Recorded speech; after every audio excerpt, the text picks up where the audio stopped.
మెదక్ జిల్లా కొల్చారం మండలం ఎనగండ్ల గ్రామంలో 71 బూత్లో ఇంటింటి ప్రచారం నిర్వహించిన బీజేపీ నాయకులు వాల్దాస్ మల్లేష్ గౌడ్. అనంతరం వారు మాట్లాడుతూ మెదక్ పార్లమెంట్ బీజేపీ అభ్యర్థి రఘునందనరావు నాయకత్వాన్ని బలపరిచి కమలం గుర్తుకు ఓటు వేయాలని కోరారు. ఈ కార్యక్రమంలో ఎనగండ్ల బూత్ అధ్యక్షులు లింగం, మాందాపూర్ బూత్ అధ్యక్షులు వెంకట్, కోనాపూర్ బూత్ అధ్యక్షులు రవి, మండల కార్యదర్శి హరివర్ధన్ రెడ్డి, చందు, రామ్దాస్, పాండు, శ్రీశైలం, లక్ష్మణ్, మల్లేశం, వెంకన్న తదితరులు పాల్గొన్నారు. కూడా లేదు మరి 24 గంటల్లో 18 గంటలు ఈ యొక్క దేశం కోసం కష్టపడి పనిచేస్తుండు. ఇవాళ ఈ ఊళ్ళల్లో ఈ ఎల్ఈడి లైట్లు వెలుగుతున్నాయంటే నరేంద్ర మోడీ గారి, మరి సీసీ రోడ్లు పడుతున్నాయంటే నరేంద్ర మోడీ గారి, మరి ఎకరాకు 2000 రూపాయలు పడుతున్నాయంటే నరేంద్ర మోడీ గారి, మరి ఉజ్వల గ్యాస్ కలెక్షన్ ఇస్తురంటే నరేంద్ర మోడీ గారు ఇస్తుడు అనేది ప్రజలకు అందరికీ కూడా తెలుసు.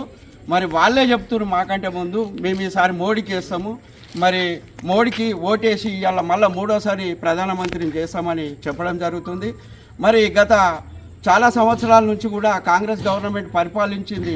కాంగ్రెస్ గవర్నమెంట్ పరిపాలించిన చాలాసార్లు కూడా ఎక్కడ పడితే అక్కడ బాంబులు వెళ్ళినాయి. మరి ఇప్పుడు నరేంద్ర మోడీ వచ్చి నుంచి దేశం మొత్తం సురక్షితంగా ఉన్నది.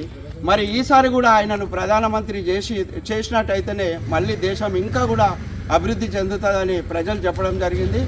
మరి ఈరోజు మన మెదక్ పార్లమెంటు అభ్యర్థిగా మాధవనేని రఘునందనరావు గారు మరి మెదక్ పార్లమెంట్ అభ్యర్థిగా నిలబడడం జరిగింది.